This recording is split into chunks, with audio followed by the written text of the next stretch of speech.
Boas-vindas ao Yoga para Você podcast. Aqui é o Ricardo Mitra e hoje nesse nosso episódio número 03 vou apresentar um dos meus principais professores de meditação, o Bhante Rahula.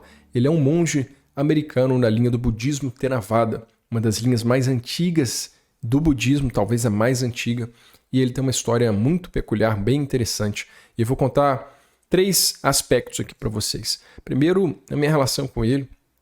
É um professor que eu honro demais e tem uma conexão ímpar. Alguém que eu sinto que ensina muito além do que ele está falando racionalmente, mas a própria presença dele meditando, ela comunica algo, ela inspira. E eu já fiz 4 ou 5 retiros de meditação com ele, mas talvez se eu tivesse estado apenas em uma palestra, algumas peças internas em mim já teriam sido conectadas pela presença dele. Então é alguém que eu agradeço muito por ter encontrado nessa vida e pelo seu conhecimento ter agregado a toda a minha jornada, tudo que eu já buscava. Vocês vão ter o prazer de ver falar sobre yoga e meditação. Ele conheceu a meditação, ele conheceu o budismo e logo em seguida, em um dos seus retiros, ele viu as pessoas praticando Hatha Yoga, as posturas, e ficou encantado. E depois ele teve uma imersão muito forte lá na Índia, num ashrama de yoga, e aprendeu várias técnicas. Então, ele sempre conduz, é um dos diferenciais dele. Nos seus retiros de Vipassana, nos seus retiros de meditação, de silêncio, ele sempre traz elementos do yoga, de posturas, de exercícios respiratórios, e como isso ajuda nessa nossa jornada de quem está buscando a meditação. Então, a sua visão é muito ímpar, porque, em geral, quem está buscando a meditação dentro do budismo tem uma visão, às vezes, distorcida sobre o yoga, achando que é apenas as posturas, que é alguma coisa física. E muitas vezes aqui no Ocidente, as pessoas que buscam o yoga buscam apenas esse aspecto físico de manter o corpo mais forte, mais alongado, e deixa o aspecto principal, a meditação, um pouquinho de lado. Então ele fala um pouco sobre isso e fala como o yoga, essa ciência do corpo e da mente, ela anda junto com o budismo, que seria essa ciência da mente, como que um ajuda o outro para quem está buscando esse autoconhecimento e o desenvolvimento pessoal. Até a nível energético ele chega a falar. É uma entrevista fantástica. O segundo aspecto que eu queria abrir aqui para vocês é a história dele. Atualmente ele é um monge há mais de 40 anos, monge budista, mas ele é um americano que serviu os Estados Unidos na Guerra do Vietnã. Ele foi para o Vietnã na parte administrativa. E depois, como muitos jovens da sua época, ele embarcou numa viagem pela Europa, pela Ásia, numa Kombi, numa van, com vários hippies, vários jovens americanos. Ele chegou numa história pessoal, que ele sempre conta, mas eu abro aqui com vocês, ele chegou até a ser preso na fronteira do Afeganistão, porque alguém da Kombi tinha maconha, alguma coisa nesse sentido. E as drogas que todo mundo usava naquela época, nesses jovens que buscavam algo a mais daquele American Way of Life, de uma vida muito regrada, procurando mesmo uma contracultura, um entendimento a mais sobre a sua mente, sobre como viver um mundo em paz no meio de tantas guerras. E acaba que nessas viagens dele, aquele jovem buscador, ele descobre a meditação. Ele conta que o primeiro retiro que ele fez já foi um retiro de 30 dias de silêncio e meditação dentro da linha do budismo tibetano. E ali ele viu as pessoas praticando as posturas, exercícios respiratórios, e ele estava tendo muita dor nas costas, muita dificuldade para sustentar as posturas durante a meditação. Então ele foi se informar, começou a praticar um pouco com eles e percebeu uma diferença absurda na prática dele. Em manter a coluna ereta, em manter a mente mais concentrada, manter o foco, utilizar a respiração para ajudar ele na meditação. E aí depois dali ele foi procurar um ashrama de yoga, ficou um tempo no ashrama de yoga, aprendeu muitas das lições e, de acordo com a sua jornada, depois ele acaba encontrando a linha do budismo Theravada, onde ele se identifica muito com aquele conhecimento e vira um monge. Vocês vão poder ver ele falar um pouco sobre essa relação, yoga, meditação, e aprender com as palavras dele, com o jeito dele, com essa presença tão forte aí na minha vida, que eu acho que vocês vão ser beneficiados também. E o terceiro ponto que eu queria compartilhar aqui com vocês é a respeito dos bastidores dessa entrevista. A gente tinha acabado de realizar um retiro de meditação no domingo, de silêncio e meditação, e aí na segunda-feira, às 7 horas da manhã, eu fui entrevistá-lo. A gente tomou um café antes e na hora que eu fui fazer a gravação eu vi que eu estava sem a bateria da minha câmera, a qual nós iríamos gravar aquela entrevista, aquele encontro. E aí eu tive que improvisar. O celular, que ia ser responsável pelo áudio, que eu ia gravar a entrevista como um microfone, virou a câmera Então talvez se você estiver assistindo no YouTube não vai estar com uma qualidade tão espetacular, mas você vai perceber que a gente está só com essa câmera, que é a câmera do celular, e como eu tinha ficado sem microfone, por sorte, por uma coincidência, digamos assim, o lugar onde eu entrevistei tinha um cozinheiro que estava interessado, eu conversei um pouquinho com ele assim que eu cheguei, e ele me emprestou o celular dele, que acabou sendo o nosso microfone. Então talvez a qualidade do áudio, do vídeo não esteja assim espetacular, mas eu garanto para você que o conteúdo que o Bhante Rahula vai entregar está incrível. Então assiste do início até o fim, é uma entrevista curta, mas que vai agregar muito para você que está buscando meditação, yoga, autoconhecimento, desenvolvimento pessoal. Mais uma vez, Bhante Rahula, por ser americano, ele não domina o português, ele até fala uma palavra ou outra, entende um pouquinho, mas a entrevista está em inglês. Se você não consegue escutar inglês, entender bem inglês, se você está escutando aqui no Spotify, em alguma outra plataforma, clica no link que vai ter aqui na descrição e vai para o YouTube, que essa entrevista está toda legendada por lá. Se você consegue entender inglês, é uma ótima oportunidade para você escutar esse conhecimento, tá bom?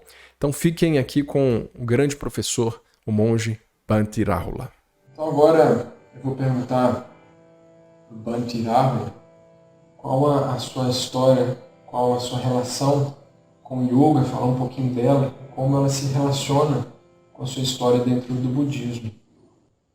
Well, I took my first meditation course in Nepal, and at that time I had just been wandering on the hippie trail for about 2 years, and I wasn't in very good shape, but I had this strong desire to learn meditation.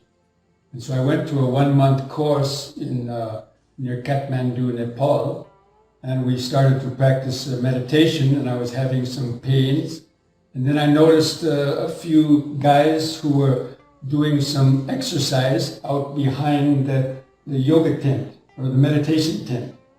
And I asked them, what are you doing? And they said, oh, we're practicing yoga. And I said, oh. So I watched them and I learned a few of their exercises. And I did a few of these exercises, and then I noticed that I had less pains in my meditation, and I was more awake also when I did the meditation. So then I said, oh, this is something good, this yoga. So I started to practice that. And then after the course, I continued to get some other books and try to learn it on my own. And I found that doing more of that helped me to meditate. But I was primarily interested in the Buddhist meditation. But I didn't know much about yoga at the time, but I got some more books and learned. And later on, before I became a monk, I went and stayed for 6 months in a yoga ashram in Pondicherry, South India, before I became a monk. And then after I became a monk, I continued to use that as a help for my meditation. Yeah. Muito bom. E como você vê a relação da sua prática de asanas, de Hatha Yoga, com a sua prática de meditação? Como ela se conecta? Well, meditation practice, for the most part, is a mental exercise. Developing pleine attenção. Oh, excuse me. You can talk in Portuguese, no problem. Developing pleine attenção e concentração. And meditation happens between the brain and the nervous system, the spinal column and the nervous system. And so it's important to be able to keep the posture straight and the head and spine in a straight line so that the information from the senses can be easily relayed through the nervous system to the brain, where you register the consciousness. So it's important to keep the back straight in meditation. But for so many people, beginners, especially in Westerners, because they don't do the proper exercise, and it's difficult to keep their chin up so that their chin goes down because their neck muscles are weak. And then and their spine, back muscles are weak, so they can't keep the back straight. So yoga exercise, especially exercises that flex your spinal column and also exercises that help to be flexible in your hips and knees and ankles. These are the main parts of the body affected by meditation. It gets lots of stress. And we need to have a good circulation of the prana energy, the vital force through the body circulates through the nerves and the nadis. So, and most people also, because they don't breathe properly, the full deep breathing is very important also to oxygenate the blood, so it is more active and we stay more awake. So the three biggest problems in meditation are sleepiness, too many thoughts, and physical pain. In physical pain, part of that comes when the energy is not flowing properly. And so the energy gets blocked and then you get pains in different places. So the yoga exercises, the asanas, coupled with the deep breathing helps to keep the joints loose and the muscles soft and flexible so that the prana energy can freely circulate to the deepest corners and cells of the body, mind, nervous system. Therefore charging up the cells, with energy. So you feel more alive and awake. And it's the aliveness of the body. Meditation starts with being centered and grounded in the body to have some good feeling that helps to keep the mind alert. So all of that is very important for learning meditation, especially in the beginning for beginners. So that's what I found in my own experience. Because normally in Buddhist monasteries, meditation, they don't talk about yoga very much. Buddhism is more kind of a intellectual, and meditation is seen as just a mental exercise. But really, meditation is half physical and half mental. And the body affects the mind affects the body. If the body is sick and weak, the mind will also be sick and weak, especially for beginners. So it's very important to have a body that feels good and have the strength and energy to stay awake and to be able to sit for long periods of time in order to reach deeper levels of pleine attention, concentration, and then also the development of sabaduriya, or mindfulness, concentration, and wisdom. Realmente a prática de yoga, a prática de asanas, de hatha, ela é muito importante na sua prática, na sua vida pessoal. Well, in my own life, particularly being a Buddhist monk, that often Buddhists had a negative idea about yoga, thinking the Buddha didn't really talk about yoga as such, so we shouldn't practice that, and they kind of neglect the body. But I see so many Buddhist monks who couldn't meditate because their bodies were so stiff that they easily went to sleep, or they had too much pain. They would get up after 5 minutes and go away. So,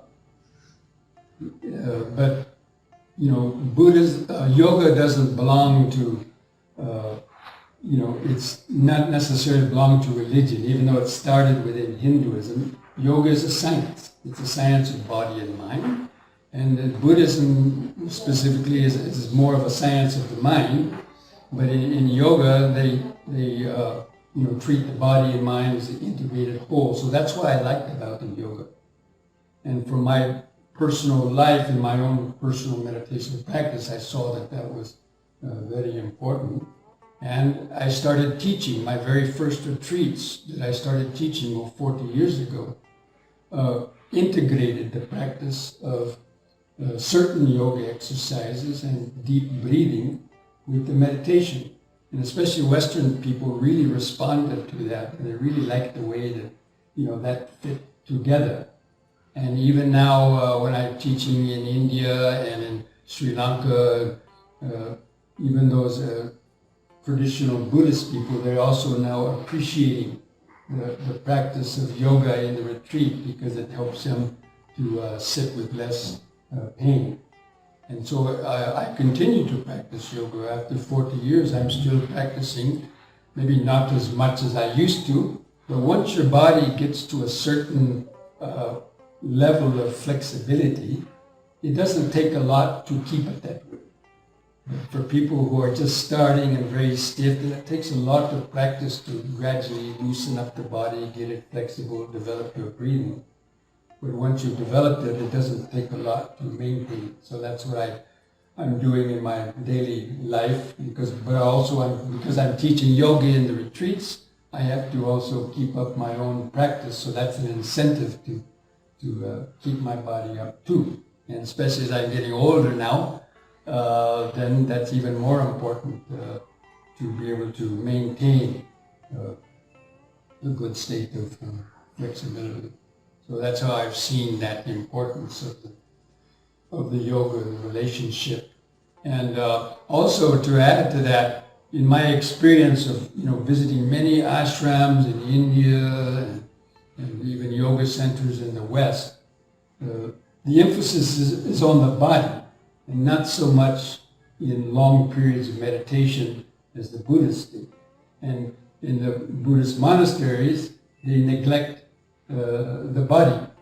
So in that way, as I mentioned, I've tried to integrate and balance those two, because that way those energies, they help to support each other. The mind supports the body, and the body supports the mind to reach that state of equilibrium. Ok. Bhante Dharma, eu queria aproveitar um pouco do seu conhecimento, da sua sabedoria, para dar uma dica, um movimento de ação para quem está nos assistindo. Então, eu escuto muito das pessoas que elas não começam a meditar, elas querem meditar, têm um desejo pela meditação, mas não querem porque falam que a minha mente é muito confusa, é muito agitada. Então, você desse alguma dica para essas pessoas e, ao mesmo tempo, também alguma dica para aqueles que já meditaram, eles querem manter o hábito da meditação, a constância, mas eles não conseguem manter a prática da meditação. Então, quais dicas você poderia dar para essas pessoas? It's true that people find it difficult to actually start to meditate because they have different ideas about what meditation is, and maybe their body is really stiff or their mind is confused. But of course, everybody starts out that way, and now there's meditations becoming very popular around the whole world, and the effects of benefits of meditation are being talked about in so many books and television shows. So people have the desire to want to learn, but it's overcoming that initial fear. And so it's good to have to go to a few classes where you have a guided meditation, you have a teacher who explains the simple technique, and you start out fairly simple. And it's also good to teach the people to do a few yoga exercises. Because that's the biggest discouraging thing. People sit down and immediately, so much pain, and they give up. But if you just, give them just 3 or 4 little simple stretches to do, when they sit down, at least, and then tell them to do some deep breathing and give them a simple technique to do, like counting their breaths from 1 to 10, and so on. You have to do it little by little. Start out with just 5 minutes, then increase it to gradually 10 minutes. And it's good to meditate with others. If a person just tries to meditate on their own at home, just explain the technique, and they go home, and 9 times out of 10 they'll fail because they don't have the discipline. So, and then after going to some classes, and they should try to go to a one-day workshop, and then maybe a weekend retreat, and that way they don't get totally discouraged.